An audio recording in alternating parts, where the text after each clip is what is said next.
Hello guys, welcome back to AS Learning. So guys, in this video series we are going to cover CRUD operation using Spring Boot and REST API. Okay, so let's start without wasting any time. So the step by step we will proceed in this CRUD operation. So first step is to create a one Spring Boot application from Spring Initializer. So I will quickly show you how can you create that if you don't know, and if you already know then you can skip to main part directly to create a CRUD operation series. So just open start.spring.io or simply type Spring Initializer in your browser and select Maven project, Java language, this snapshot version, and here you can give any meaningful artifact name. For example, Spring Boot demo. Just for example, you can give any name, so it will create one project by using this artifact. And then select here packaging, sorry, jar or var. So just select jar, then Java version 8, as we are using 8 in this project.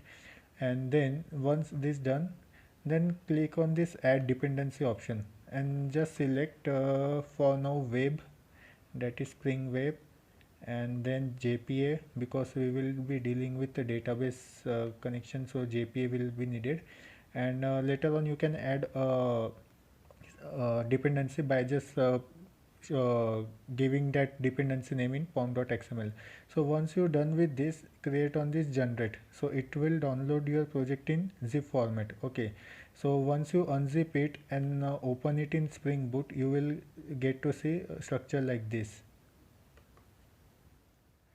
So once you download the zip and you can import that project in Spring Tool Suite. I will show you how can you import that. Just click on file, then import, then select this Maven and existing Maven project. Okay, and then click on next and select here that browse this directory to your project location, the downloaded one. So it will just include your pom.xml here and it will shown up here. So once you get to see pom.xml, just click on finish and it will import your project in the STS, and you will see structure like this. Earlier only you will see structure like this, and now let's start with main CRUD operation now.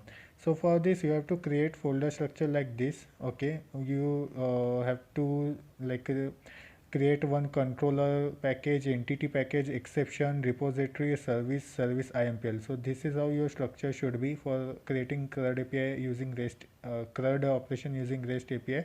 So this will be our main application from the entry point. Okay, as you can see, at the Spring Boot application. So now I will just show you example of one controller, one service, and by performing CRUD operation on that. So for this, just bifurcate this all these classes which we are dealing with in this program by using this package name.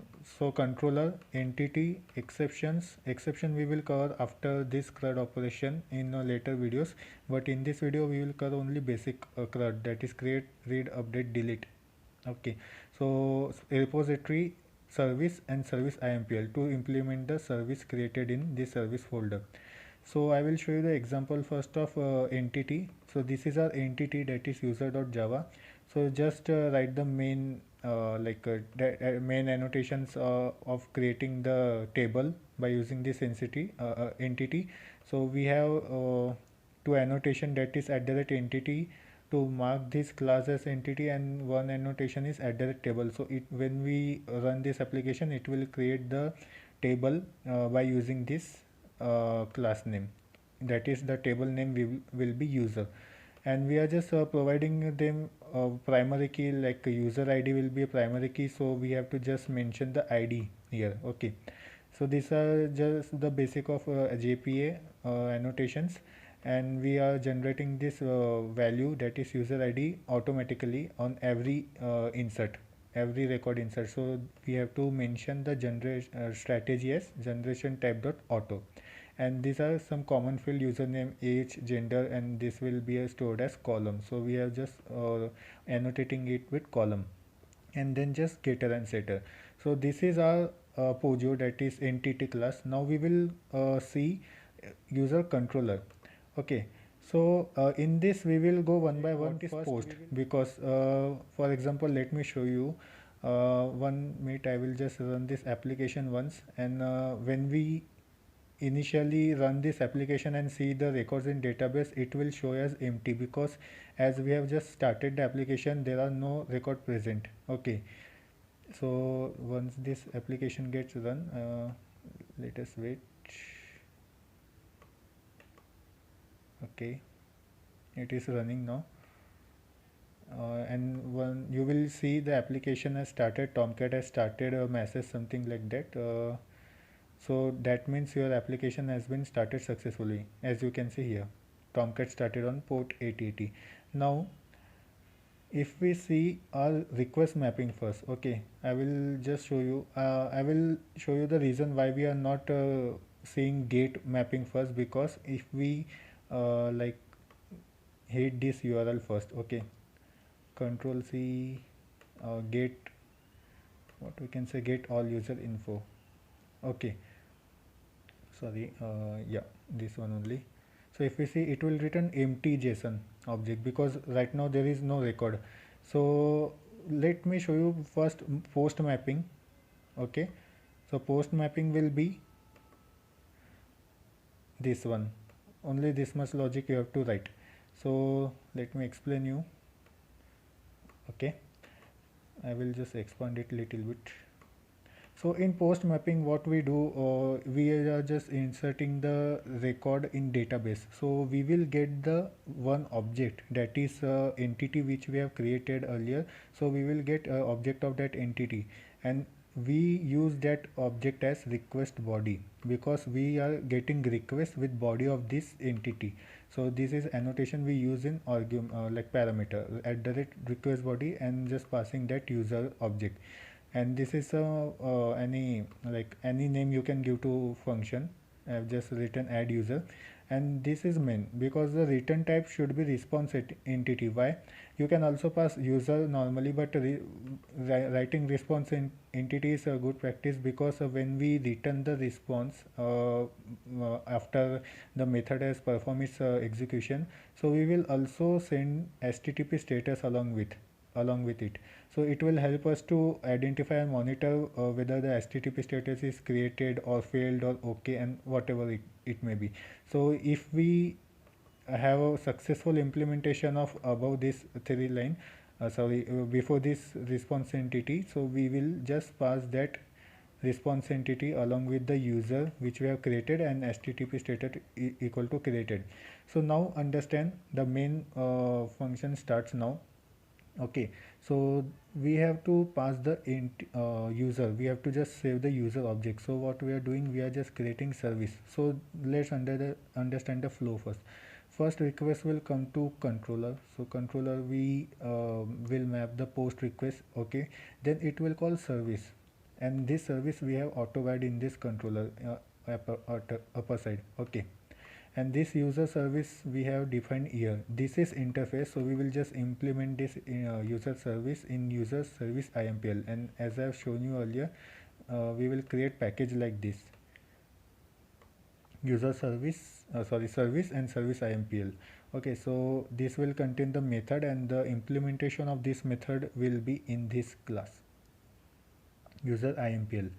Okay, so and it will user will call controller, controller will call service, and service will call repository. Okay, so once repository is called, we can perform directly GPU operation on that. So as we have to save the user object here, right, post mapping, so it will call the user service dot add user. Okay, if we click on add user, it will call this service method, and in service IMPL we have implemented this method, that is add user. And what we are doing now, we are just saving repo means, I will show you what repo is consisting of. Repo is extending CRUD repository, so we can directly use the method of this CRUD repository, that is save. And once we save this object, it will save in database. Okay, once we call this save method, and we are just passing this that user object into this added user, and we are just returning this added user to our controller back. So once we get our user, it will store in this user added. Okay, and this is just for demo purpose. I have printed system.out.println. just for debugging purpose. But main thing is, when we got the user added, we can pass it into new response entity. Okay, so this is our post work. Now I will show you the like example. Now I will show you how can you save the JSON object using post method in Postman. Okay, so consider this is our JSON and it contains three fields as of now, because in user Pojo we have declared this username, age and gender. Okay, and if you notice, only three columns are there and fourth column is ID. It will get generated automatically every time the record is inserted, because we have mentioned here auto type. Okay, so in JSON we have to only only use these three types as of now, and it will depend on your attributes or field which you have declared in your Pojo. So like that your JSON will get changed. So as we have declared username, age and gender, so this is our JSON, and just select this post method from this drop down. Okay, and one more thing, just make sure you have selected in this drop down the JSON from this drop down. Okay, by default it will be as text, but you have to change it to JSON. So once you do this, and make sure the application is started, otherwise you will get error 404. So once application is started, just click on this send, and this is our add user URL, means post URL, post mapping URL. So if we see now in browser, if we see local 8080, okay, in database we have just we will just check whether the record is updated or not. Okay, so console, yeah,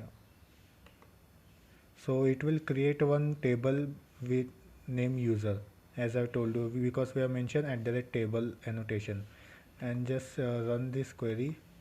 So as you can see, age 17, female and RBO, and just verify from this JSON. Okay, so now we will just change this and again add one more record, any random name. Just for example, I am showing this any age, male.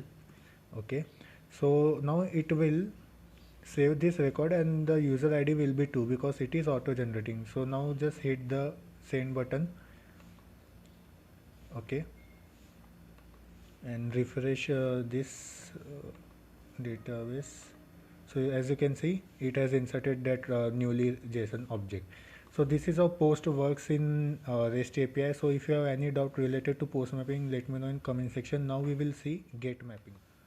So in previous section we have seen post method. Now it's time to see get mapping. We have to fetch the user record. Okay, so there will be two types, like you have to fetch all user record, or otherwise you have to fetch any specific user record. So for that I will quickly show you first type, that is fetching the user by providing ID, that is primary ID. So this consider this is our get mapping, and this is our URL which will be get hit. So it will be get user info, and notice this in curly braces we are passing ID. So this ID will be of that user for which we want to get the result. Okay, so consider we have this two records right now in table, and we want to fetch the result of user ID 1. So what we will do, we will pass this URL as get user info /1. Okay, so here you have to mention user ID. I will just expand it little bit, maximize. So I think it got hang. Okay, yeah, so whatever you are passing into this curly braces, you have to use that in your parameter, and this make sure this is important at direct path variable. So at direct path variable, what it checks, it checks whether you have any variable defined on curly braces in URL. So it just take that variable and just give any meaningful name to that variable, and you have to just declare the its type, that is we have declared as long, so you have to declare that data type here. Okay, this annotation you have to use. Once done, we are again, I have already shown you the flow, or the request come to controller, then to service, then repository, and then we get response back to controller. So for that we have used response entity here, and we are just calling the service by this method get user by ID, and we are just passing that user ID which we have fetched using path variable from URL. Okay, so once we got this get user by id, it will go to user service, and as it is in interface, we have declared this, and its implementation is in user service IMPL. And here we have method get user by id, this one, and which is taking value as user id of type long. And it's very easy to find the to query the JPA results, because it has a inbuilt method which starts with find by, and you have to just give the attribute name here: find by name, find by id, find by age. Okay, whatever on the basis of whatever attribute you have to find, just have to replace this id with that attribute, and find by will be as it is. So as we are searching by using find by id, we will call this user repo dot find by id, and we are just giving that user id to that. So it will give us that username if it is present. So if it is not present, it will throw exception, so that we will cover in later videos. But for now, main working is like this, to get the user id or to get the user information based by id. And if you don't know why this dot get method here is used, because if we don't write this, so if we don't write this, it will return the optional type, user repo dot find. As you can see, as I hover over the method, it will return optional. And if it returns optional, then we cannot use your response entity. Okay, so that's why we can use get method to return directly object instead of optional. So if you have any doubt, let me know in comment section. So once it finds user by find by id, as we are passing for example 1, so it will find by id 1 in database, as we have already record. So it will return this object 17 female and username. So we are just collecting that in user variable we have declared here, and returning that user. Okay, so once it returns back to controller, we are just storing in one user variable, you declare over here also in controller, and we are just returning response entity with that user object, and stp status dot okay means we have successfully fetched the employee record. So let me show you the practical implementation of this. I have get method here, get user info by 2. So let me write 1 here. Okay, and if we send now, as our application is already running, so it will work. As you can see, username RBO17 female. And now I will again show you this demo by giving user ID as 2. So just change the ID. This will come from your front end. So as you can see, username pro. Okay, so it is working fine. Now if you want to fetch the details of all employees at once, like 1 2 and whatever, for example, if there are thousands of employees and you have to find the list of all employees at once instead of giving id, so just give this get all user info or any meaningful name as you want, and in this we will cover the, or we will store that result into list, because it will contain more than one obviously.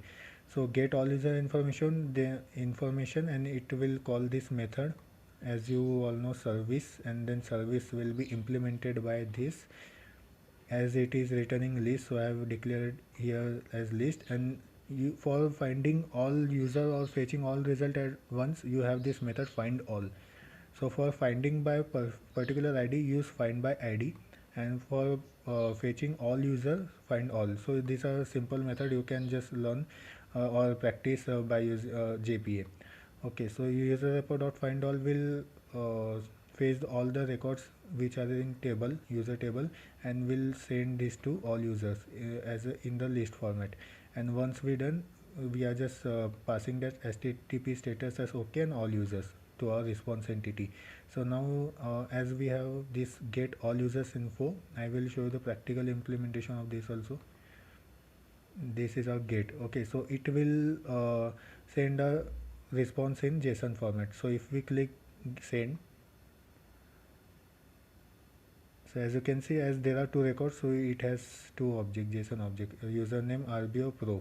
Okay, so this is how get by id, get all information works. So I hope you find the useful, and if you have any doubts, let me know in comment section. Now we will see update in next section. So in this section we will see put mapping. So put and post is almost same. Put means update the existing value or save if record does not exist. Okay. So put, as you can say, post mapping we have seen in earlier section. Same code is for put. Only difference is that you have to just obviously change the URL here, update user or any meaningful name, and another is that call another method, different method as update user. So it will call this method and implemented in user service implement impl.java. So here we have used, yeah, update user. So is here you have many methods, like for example I will show you save and save all. So if you are have to save all, then you can use the save all method, but here just we are saving the that newly updated user. So just we will write save and it will override the existing user with whatever update we are providing. Don't worry, I will show you the practical implementation of this so that you will get a clear idea. Okay, so this is how our application was earlier, and it is already running. So first we will check what is there in URL, user update user. Okay, so for the update or put, we will just have to click here put, as I already done here, put. Okay, and URL is update user. Make sure whatever for whichever user you have to update, just mention that ID over here, because it will JP will understand that okay, I will take user ID as 2 and will update the value to this one, and we have to pass that whatever the function and JSON object we have did in post earlier. Okay, so please let me know in comment section if it is getting like you are not understanding anything. I will explain you over here. Okay, and for example we have our RBO and PRO. For time being we will update this username with user ID 1 to RBO updated, and we'll check. Okay, RBO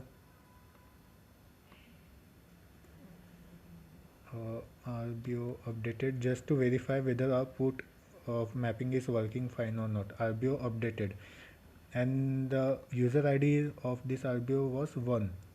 So we will just send this to our update user URL, and I think it worked. Just we will verify from here, run. Okay, as you can see, username got updated. Let me also update the user ID to what is name pro, so you will understand.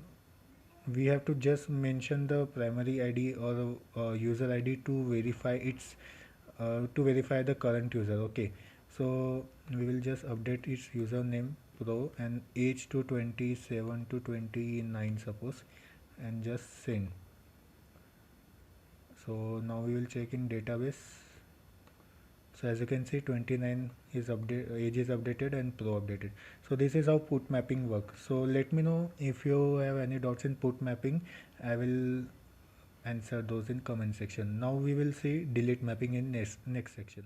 So delete mapping exactly works like we have seen the get, because we have to delete, if we have to delete any specific user, we have to pass user ID, and if we have to delete all the records, we can pass delete all method. So here I have shown you delete by specific ID. Okay, so as we have seen in get by user ID, just like that, similarly we have written the URL, just the name mentioned here, remove user, that got changed. Okay, and we are just fetching that value by using path variable annotation, as I have shown you earlier. Now we will just call this update service dot remove user, and we are just passing this user ID to method, and here we have declare, and here we have implemented. Okay, so repository have this method delete by ID. Okay, delete by ID dot delete all also is there. So if you have to delete all records, you can change the URL simultaneously and call this delete on method, but here I am deleting by specific ID. So delete by id, and we are just passing this long, as it suppose long field data type. Okay, so once we done this, as already our code was like this only, so application is started, and I will quickly check what the URL we are passing, that is remove user. Okay, remove user and id. So we have postman and there is delete method and remove user 1. So let me show you first whatever records are inserted here. So, okay, I think it, okay, let me quickly post one record as the application got started, so it got a close.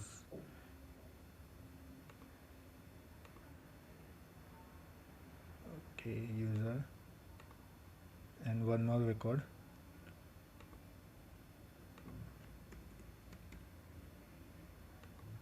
So as we have inserted two record, and I will show you the demo of deleting any one of the record. Let's say we have to delete user id with id 1. So we will just pass this URL into delete method, and we are just pass this id. Make sure you are passing this id, and if we click send, as you can see it has written 200 okay and that id name. Okay, so it means it should delete. Let's verify. So as you can see, user id 1 got deleted. So this is how delete works, delete mapping works. So this is all about CRUD operation in REST API. In later videos we will cover exception and Spring security as the time goes on. And let me know if you found this tutorial useful, and please share with your college mates or uh, anyone who is interested in this REST API CRUD operation. And this is one of the most asked interview question, to implement REST API CRUD operation in 30 minutes, 45 minutes. So I hope you this will find useful in your interview, and please let me know how you find this tutorial. So that's all from this CRUD API, and till then subscribe to our channel AS Learning and stay safe. Thank you.